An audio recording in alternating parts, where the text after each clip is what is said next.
Welcome in, everyone. Our Few Refugees podcast. Ted here, Jon here, as Jon tries to get our video ready to go. We're here to talk DC United. We're here to talk soccer. We're here to talk everything.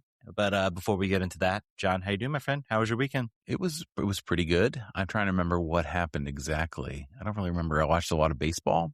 I watched a lot of soccer. I watched one game. I don't know. I would say the one game was pretty hard to watch, and the other game was also pretty hard to watch, but ended with 3 points. So a little less hard to watch in the end of it. I tried to play hockey today because I'm starting playing hockey next week. And I spent all day getting ready. And then I got up there and they're like, oh, you're not allowed on the ice unless you have all of your pads on. It was just like me and two other guys just shooting pucks, like not hitting anybody. So my entire day was wasted, all wasted. It's okay. I took the day off. I slept till 9:30. Ted, do you remember the last time you slept till 9:30? It's been a minute. Probably because you ref on the weekends, right? So well, to be fair, so I guess my Saturday I didn't really get started till like 2 p.m. So you definitely could have slept in then. So I definitely slept in then. Yes, I did. But we're trying my wife and I are trying the early wake up. We actually woke up at 5:30 this morning to go to the gym to try to get the gym workout in before this. And we're going to the. How was that? Was that good? We did it and we got through it. We caffeinated up throughout the day. We actually managed to make it work. So Ted's going to go to sleep during this episode. That's okay. I'm just going to keep going. When Ted falls asleep, we're going to turn his video off and I'm going to monologue for the rest of the show. Either that or the power is going to go out because either one of those. It appears like if the power it goes out, you're going to down. get a very short show and you'll get a longer show tomorrow in your feeds. Well, not tomorrow because I've got Open Cup to attend. I've got the first round of the Open Cup between the Richmond Kickers and Nova FC. I'm sure I will see some people like, hey, I remember when that guy played for DC/Loudoun. So be fun. Well, that's Nova for you. But yeah, how's my week going? Thank you for asking, Jon. Well, I didn't know. Should I ask, Ted? Yeah. How was your week going? Did you have a good weekend? Yes, and not really. No. We suffered a loss of a furry friend a furry friend, I guess you could say. So that was not a great way to start the week. And then, but I did do the soccer refereeing as I always do, which is always kind of a nice little way to distraction. Dealt with a U10 semifinal with a brand new, literally said this was her first game. If you don't know, there's the Jefferson Cup and, U10 parents, the most reasonable people, in the entire world. I think that's being sarcastic. The U10 Jefferson Cup semifinal, college scouts, they look at the results of that very, very intently. But yeah, it's been a rough week. I'm here. DC United won, which is always good. Always fun for you, Ted. I think that's the only reasonable explanation of how that game ended up the way it did. Fortuitous win. I think we'll get into it, obviously, but so that was certainly one good thing that happened. And mostly, games were fine, no major incidents. Got to get outside and run around for a bit. So always fun. It's fun. I'm really digging the jersey you're wearing, by the way, the Quebec Nordiques type jersey. Thank you. It's a Peter Forsberg jersey. Nice. I have found a somewhat, I don't know, it's called reputable. I have found a company in a foreign country that can do these jerseys at a reasonable facsimile to the real version. So I'm going to basically be dressed in vintage NHL jerseys from here on out. It's kind of what I'm going to wear for life. Gotcha. Well, let's get into it, man. Let's not waste any time. We got DC United to talk about. DC United getting a 2-1 victory over the Chicago Fire. Fortuitous win, I think, is how you can describe it. And we'll get into a little bit about maybe what this win means. Very odd game, odd vibes. I don't know quite how to really break, I guess, the game down significantly, other than it just kind of being, it's a lot of the same things we talked about that have been good. A lot of the other things that are still concerning. It's going to feel like maybe this is like a carbon copy other than of previous shows, except for talking about the goals. At least that's what it kind of feels like to me. It's the same lineup as the previous game. Again, still the Austin game continues to baffle me as to why that lineup was chosen when it's pretty clear that, this team can hang with this. Yeah, this lineup can do both of those things. You don't need to change out the wide midfielders in order to keep a team from scoring. Yeah. But what are your overall thoughts, I guess, in this game? Obviously, the win's good, but this fortuitous. The win is good. The win is good. I think this team really still struggles in the build-up. They're going to, once they run up against a team with real, like, solidified attacking power, this team is going to be, I believe, in some trouble. I think that's really going to be the case.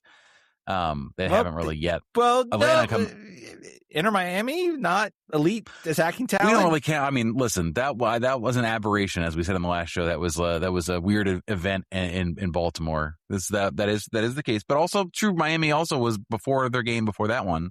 They're not off to the races yet. They've had one game in which they turned around halfway through the game where they were not able to connect, and then they started to. So Inter Miami is maybe the one outlier. But I would say that this team still needs some creativity. It still need options and other avenues other than give it to Ty in the box. I thought I saw some good action from our wingbacks, both of them.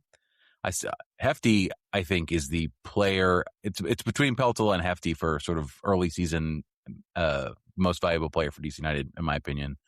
Hefti was all over the place. I think he saved one goal off the line. He was, I would say, really not as involved in the attack maybe as Kurokawa might have been, or Herrera when he comes back. Well, we can talk about that. I'm sure that's one of the questions.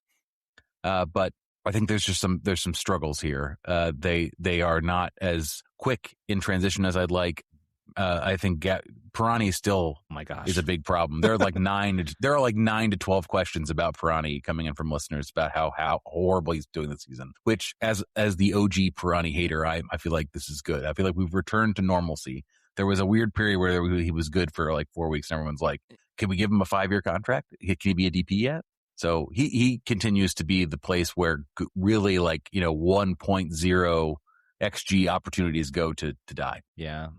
You talk about it. It's just like, it's really what's interesting is that he's really he's just such a non-factor in any play, any attacking buildup. He gets the ball. I think there was one moment where I thought, okay, well, maybe he found an opportunity.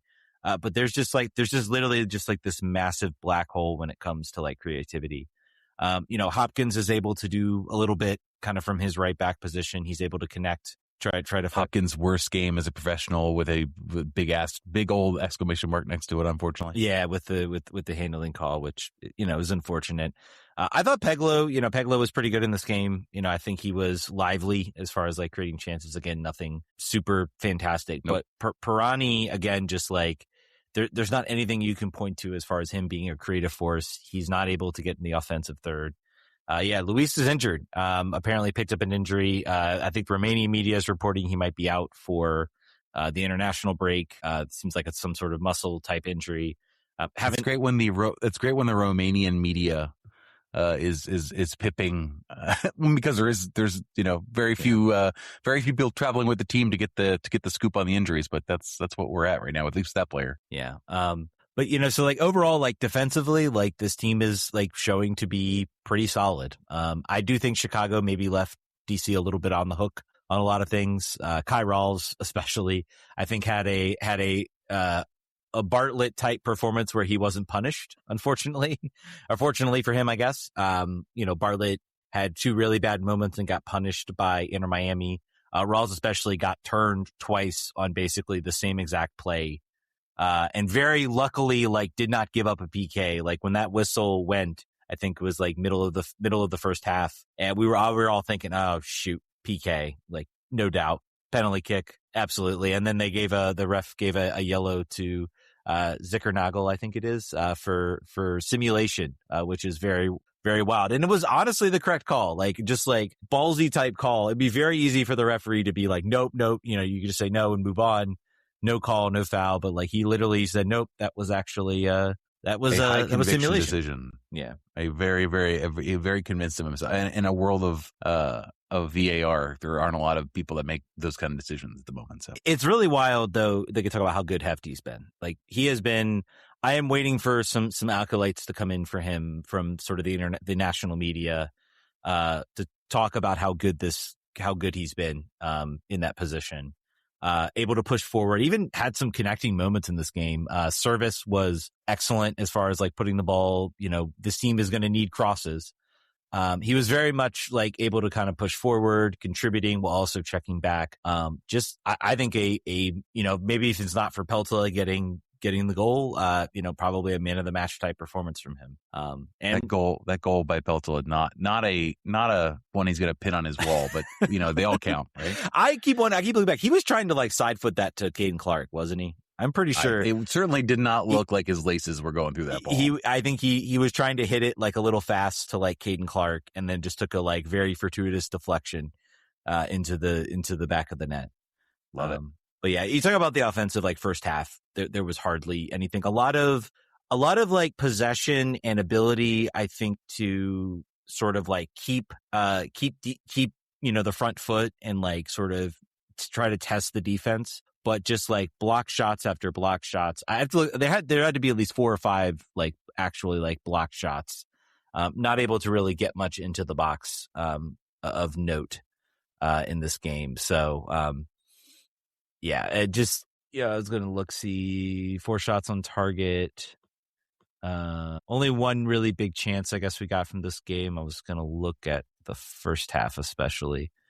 But yeah, and then goal wiped off via VAR. I'm sure some people might disagree, but yeah, that was kind of I thought that was pretty nailed on decision. Yeah. It's a tough one to make. Continuing Jackson Hopkins is no good, very bad day. Yeah. Just kind of sitting in this thing. It's almost a 1-0 game. And that really was kind of the only chance, real significant chance that DC had in that game, in that first half. I don't know. Anything else you had to have to really point at as far as that first half, or not so much. I think 0 goals was right, other than obviously the one drawn off. But that to me even felt kind of out of nowhere. Yeah, it really did. But it's nice to see them. I mean, get some opportunities off set pieces. Maybe if a player moves onside, they've got. I mean, as a team that is struggling to create chances, one way you can create chances for yourself is set plays. And I think like so far this year, I've been very disappointed with kind of the set piece delivery. This game, there was a noticeable improvement, I think, from all ends, including the goal, including a lot of what's been. Who was taking the corners? Did you remember that? I thought it was Kurokawa, I want to say, at least on the left side. On the left side, and then I think it was Hopkins. Still Hopkins on the right? I was wondering because I didn't notice, and he started the season as getting that duty, and I didn't see if he kept it. Yeah, I have to maybe go back and watch, but I know Kurokawa was up there taking some of the free kicks, but yeah, the service seemed a lot better in this game. Second half, again, comparing the second half to the first half, I thought DC were like, honestly, like the first half, I would say you could point and say Chicago were probably the better side. Tilt not significantly into their favor, but certainly more towards their favor. The second half, I thought they looked a lot better. And one thing I think they were talking about on the broadcast is the first half, there were a lot of attacks where it just kind of like you would expect them to get on the break and to go forward and to try to rush and try to get, and then they would kind of slow up the ball, slow up play.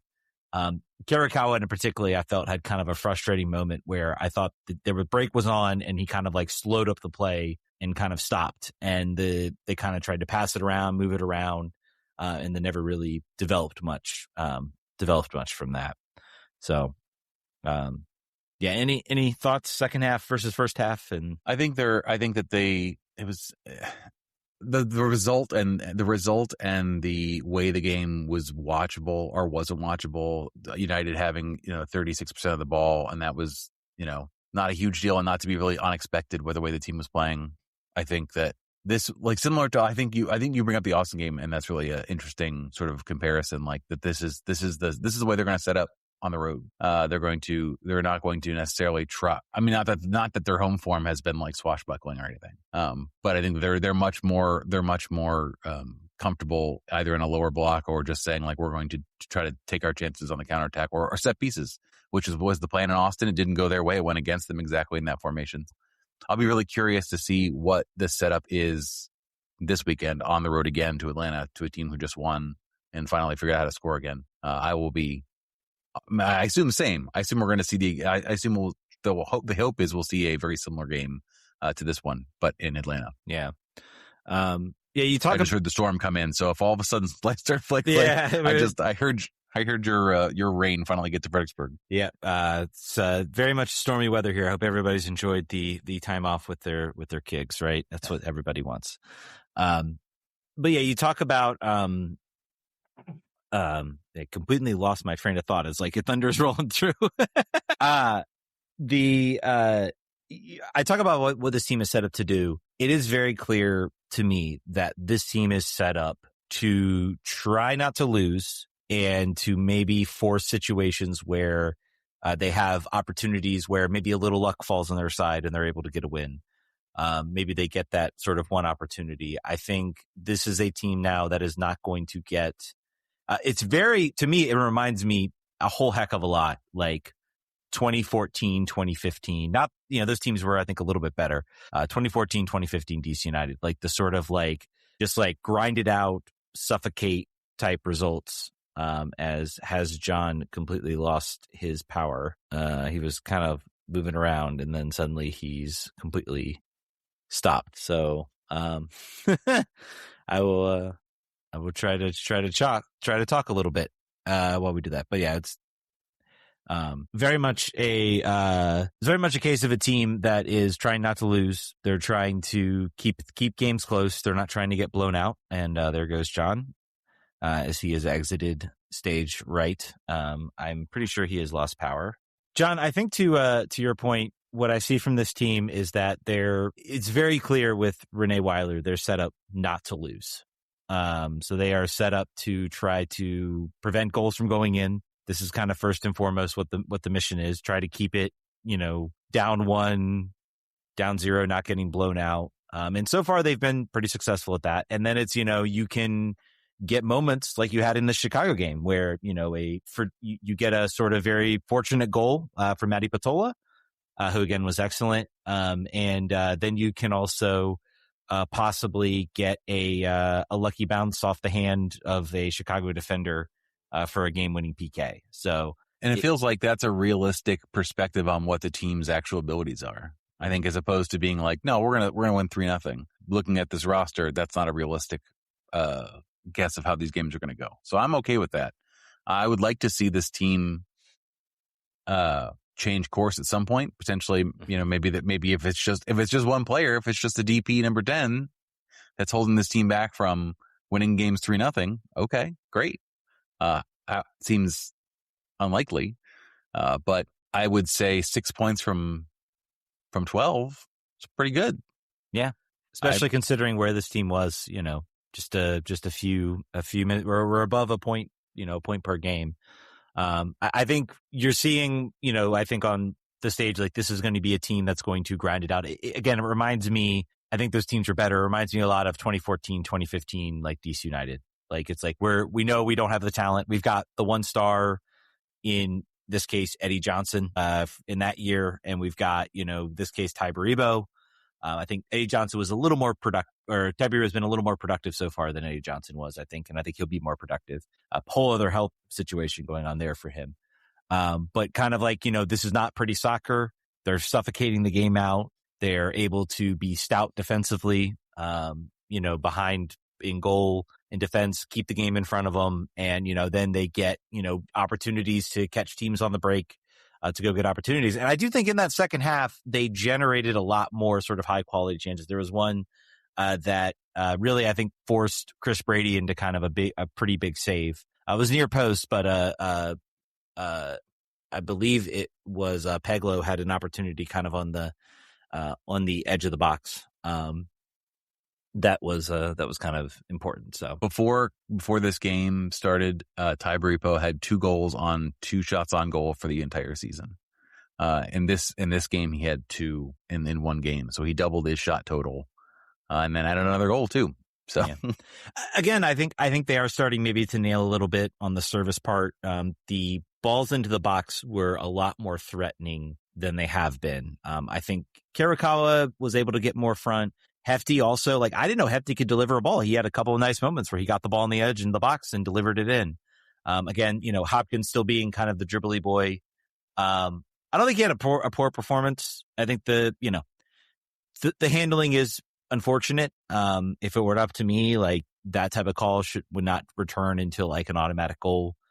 Penalty kicks are silly. We need to do away with them as we know it. We need to come up with a fairer system to judge PKs. But then I'm also not going to complain. You're like the Dave Johnson, except it's not the offside rule. It's for handballs. It is the PK rule, and I can do a rant. I can do about Patreon exclusive rant. Exactly on what they need to do. But in my opinion, PKs should only be given for dogzo situations at the box. Otherwise, it's a free kick outside the box. I think that would solve a lot of VAR issues. It would solve a lot of problems. It'll never happen because suddenly goal totals will be cut in half because PKs won't exist, and maybe not half, a third. I'll say a third. And so that would be a little more difficult, but I think it would lead to better soccer. But anyway, so obviously talk about Hopkins, unfortunate handling call in the box. Not much you can really do about it. His arms open. I was trying to look like whether he got his head on the ball, because there's an argument if you're trying to clear the ball and it comes off your hand, you get a little more grace from officials with regards to that. But I believe it's kind of straight down, hands away from the body. Pretty clear PK. But to the team's credit, they sort of battled back and, kept looking to generate chances, opportunities. And they get a goal from Matti Peltola, his first goal for DC United. So capping off a great performance from him. We haven't really talked about him. What have you made of sort of his performance so far this year for Matti? Yes. We love him. We're giving him flowers here.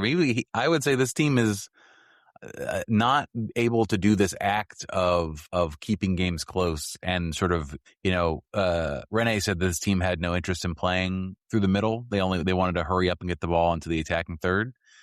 But I think that his play there keeps teams from even thinking about doing that. He's done really, really well in that spot. I think it's been like I don't want to call it like a warp speed jump from where he was, but it's a continuation of the end of last season. And I think he's a player that, depends on how much eyeballs get on MLS and DC United. He's a player that someone could take a look at and want to go somewhere else in the summer, depending on where this team is. Yeah, I'd be very curious. I believe he's here. He's here through next year, right? I believe that's what his contract. Maybe there's an option in there somewhere. But this is a player. I mean, again, I've sang his praises for a while. He's a player, and just the consistency out of his performances, I think, is worthy of note, because we always saw there would be these little flashes of like what he could do, his ball recovering ability, his passing ability, his ability to, make sort of smart decisions, to kind of run the center of midfield.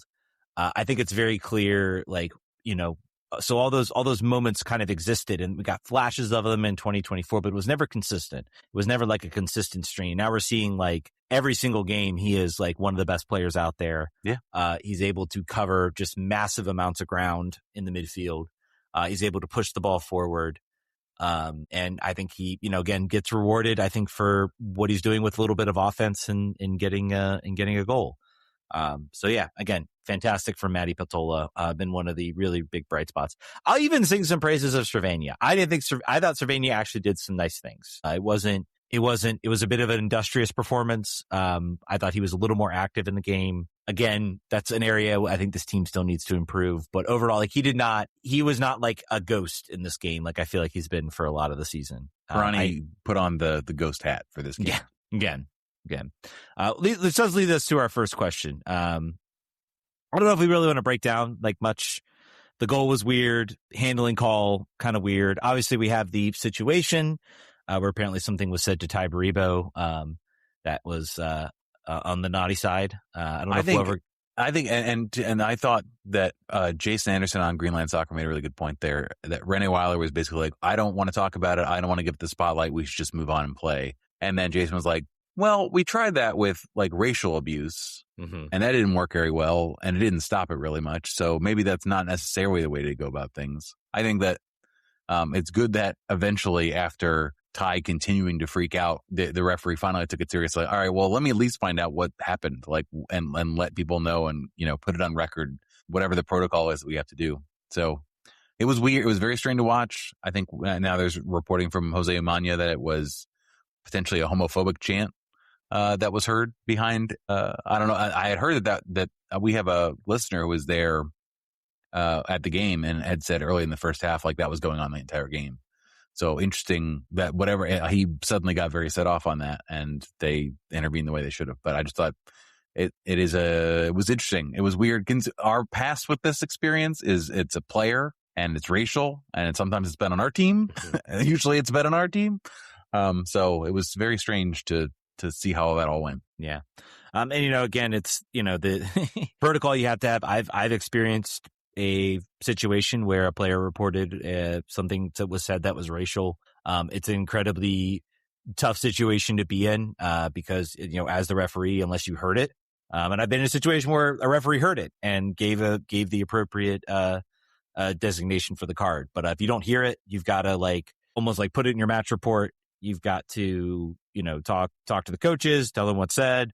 Particularly if it's another player on the field, you've got to almost put it up to the coaches to make the decision. So it's an incredibly tough situation to be in, especially in a stadium too. I can't imagine in a stadium, that was not the most chock full Soldier Field. They desperately need to get out of there. I think because 80% of the stadium was dressed as empty seats. If they want to find out exactly who said what, with the amount of cameras and technology that's inside of NFL stadium, that person is cooked. He will be found. Yeah. Let's talk a little bit about the news. RJN comes up and says, "Is Pirani a nailed-on starter when Luis was healthy?" That was the one sort of news outlet that came out. I was planning on being on the pregame post and asking about the injuries, particularly a lot of weird Karamoko is still listed as illness and out. Which is strange. And I'm surprised there's not so much reporting there. Aaron Herrera obviously been out with a lower leg injury. Although he did appear at the watch party. So we have a proof of life. And the team did make him go do a thing. So he's around. That was kind of the spoiler alert that, okay, he won't be here. But Luis Munteanu picking up an injury, which is a shame considering he finally maybe started to show a little bit of signs of life, signs of improvement. So a rough start to get him. But he just wanted to make me wrong because I said he was going to start this game for his first start. He was like, "I'll show you. I will get a muscle injury." Was Markovic on the injury report? I do not believe so, no. So he wasn't on the injury report, but we still fielded 2 keepers on the bench instead of so maybe he was a late scratch. I haven't heard anything about it. Just something to watch. That is interesting. They did have 2 keepers. I missed that completely. They did not have for some reason I noticed that. I'm very, very attuned to the double keeper on the bench thing. Yeah, I'd be very curious to see. I'm surprised that wasn't a question about what's up with Markovic and why is he on the bench? It's interesting. Continue the report. I have to feel that had to be a late scratch. I can't imagine that being anything else really. Otherwise, why are you gonna put 2 keepers on the bench? Right. But is Pirani a nailed-on starter until Luis healthy? I don't know. I have to feel, Caden Clark has shown some life. Do you try to push Hopkins up and play, Caden Clark as kind of your other winger? I have to think there has to be some type of change coming. I know he might view it as, well, the team's winning. I don't want to mess with a winning formula, but at a certain point you do have to ask yourself, and also it's really hard when, nobody off the bench has really done anything significant offensively. Caden Clark's come in. Yeah, he had some okay moments against Inter Miami. This game didn't really do all that much that I can recall. Anything sort of significant or generating sort of significant opportunities. I was curious, what his numbers were. Caden Clark? Yeah, Caden Clark. 5 of 7 to passing, 2 or 3 not active very involved. passes. Yeah, not really involved at all as far as the game goes. But we'll see. That's certainly something to watch. Pirani was subbed off for Caden Clark. So I think that's certainly something to watch. Fingers crossed. Yeah. This team desperately needs to Plus, they have to listen to us. Pirani has only been consistently good as a late game substitute. This is where he shines. I don't get it. RJN says, "Are you surprised Sean Nealis isn't getting more playing time yet?" I don't know.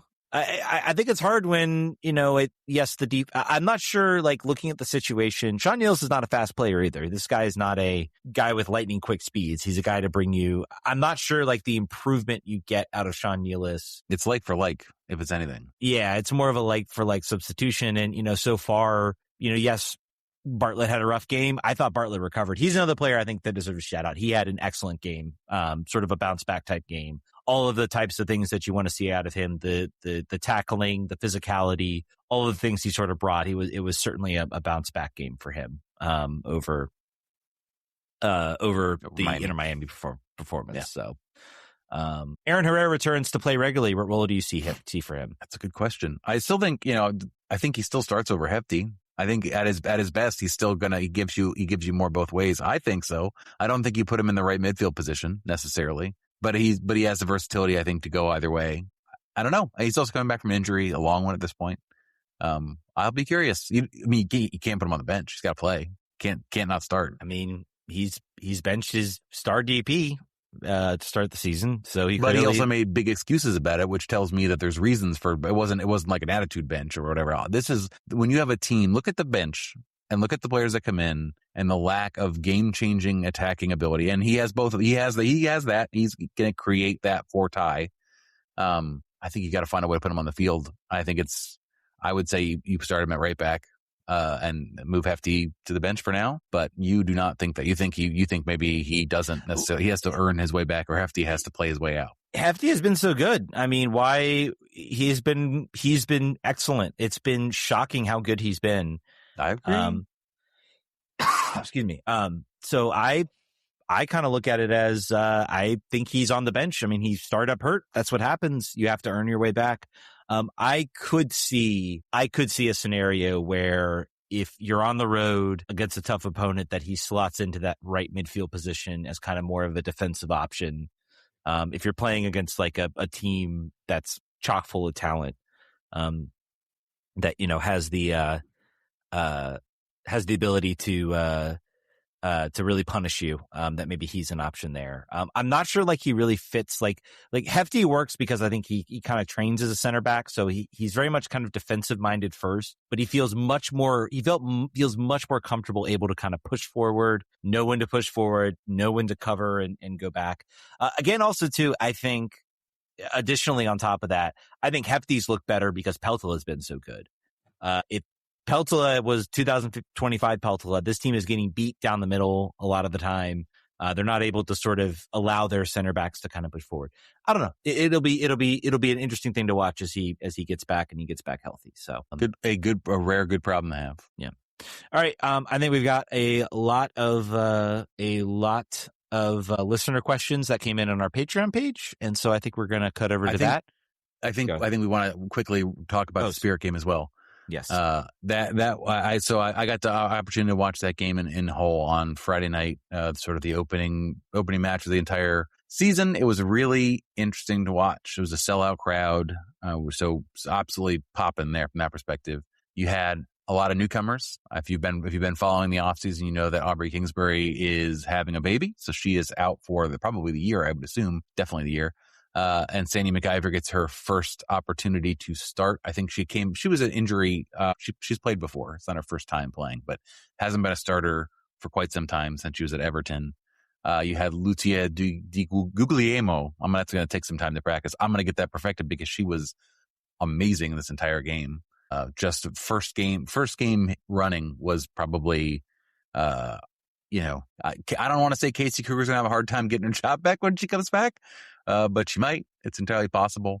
Across the rest of the back line, it's all sort of looking great. This is a really good defense. They've done a great job sort of reloading on that side. Trying to think of other players you had that were notable here. Obviously, Trinity Robbins back healthy. That's something. She played a full 90 after her struggles in the She Believes Cup, getting kicked in the back. And Rebecca Bernal back as a defensive midfielder until Andy Sullivan gets back, when she's very close. So that's from a lineup perspective. I would say this game was, I think Jason obviously also talked about this. Early season soccer is challenging in total, but it's even more challenging in total when you have an international break so close to the beginning of the season and for so long. This team looked disconnected. They didn't look like they had the attacking mentality necessary. There were so many balls played flat across the top of the attacking 18, and a lack of ability to shoot when having the opportunity. Gabby Carl had a number of chances she could have taken. She was pushed very far up. Trinity Rodman was not connecting well with Gift Monday. Gift Monday was probably pretty starved for service in the way that she wanted it. It was just weird. It was like a team that just sort of met each other almost in a lot of ways. And it's strange because, all these players were you talk about some of the changes. There weren't really that many changes from the team last year, obviously in goal, and the new right and the new left back, sort of replacing Casey Kruger. But Kawasi was here last year. Monday was here last year. Rodman was here last year. Santos was here last year. And, was pointed out, I think by some, the obvious, hole in the room is that Corey Bethune is now no longer gone. And I think that these are the types of games where I feel like really her skill set kind of shines, in her ability to kind of, take the game and sort of make something special happen. Not to say none of these players can make, special things happen. But, with Lacey Santos, I don't feel like she's very much the type of sort of provider on the field. She's not going to dribble or sort of make, run at defenders and stuff like that. She very much plays sort of a more traditional type sort of midfield position. It's just a very different type of role from Corey Bethune. So disjointed, I caught like the last 10 minutes. Disjointed is like, it looked very disjointed. I was very surprised, I guess, at just kind of how out of sync everybody looked on the field. They were able to find their passing triangles all the way through the midfield until they got into the 18, and then they just lost their mind. I'm not sure how much of that is Croy as so much as entirely no player wanted to assert themselves in any sort of meaningful way. And that showed itself, obviously, in the end result.